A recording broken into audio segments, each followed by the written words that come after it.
Ernesto Rodriguez came to Wisconsin in the summer of 1980. That's after making a treacherous journey on a fishing boat from Cuba to the United States. Quickly after arriving on shore, Erne was shipped off to Fort McCoy in Sparta, Wisconsin.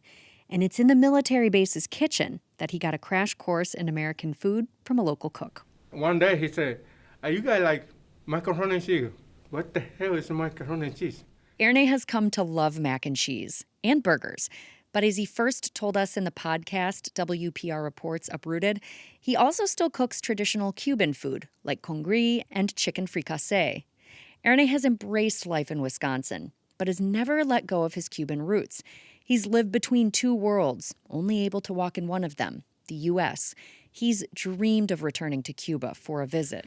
Well, the first thing I'm going to do is go to my hometown, see if I recognize where I used to live, and then spend the time with my family in Florida. Erne has been a permanent resident of the U.S. for decades, but he wasn't able to become a citizen due to paperwork issues with his Cuban birth certificate. That means he couldn't vote or get a U.S. passport to travel. That is, until fall 2023. Ernesto Rodriguez traveled to Minnesota, where he took part in a naturalization ceremony. All right, if everybody can please raise your right hand, and you're going to repeat after me. I hereby declare. After reciting the Pledge of Allegiance, Erne received his certificate of naturalization. He was beaming. Yeah, American citizen. I'm happy. I'm just excited, It's big stuff. He waited more than 40 years for this moment. I feel released now because now I can vote. Now I can apply to be like mayor. He may be joking about running for mayor, but he's very serious about getting to vote. Erne grew up in Cuba and has only just become a U.S. citizen. He's in his mid-60s and he's never voted in an election. In 40 years I've been here, I have a 6 president.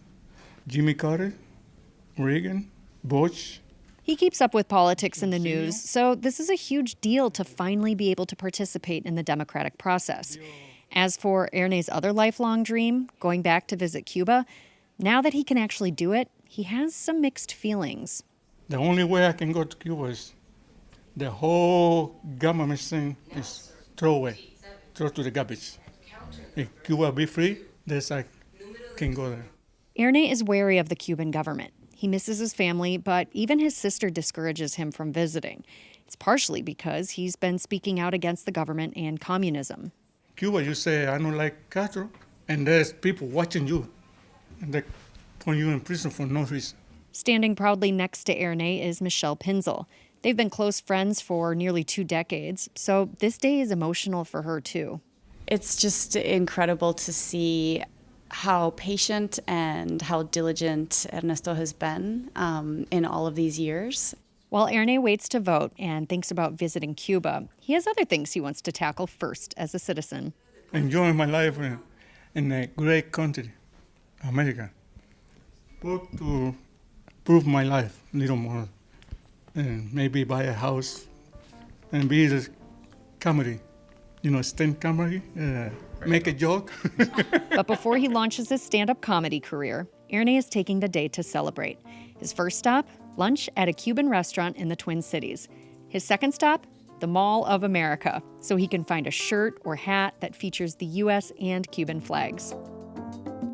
To learn more about Erne's life in Cuba and Wisconsin, check out the podcast WPR Reports Uprooted at wpr.org/uprooted.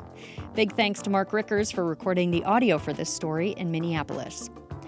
Wisconsin Life is a co-production of Wisconsin Public Radio and PBS Wisconsin in partnership with Wisconsin Humanities. Additional support comes from Lowell and Mary Peterson of Appleton. I'm Maureen McCullum.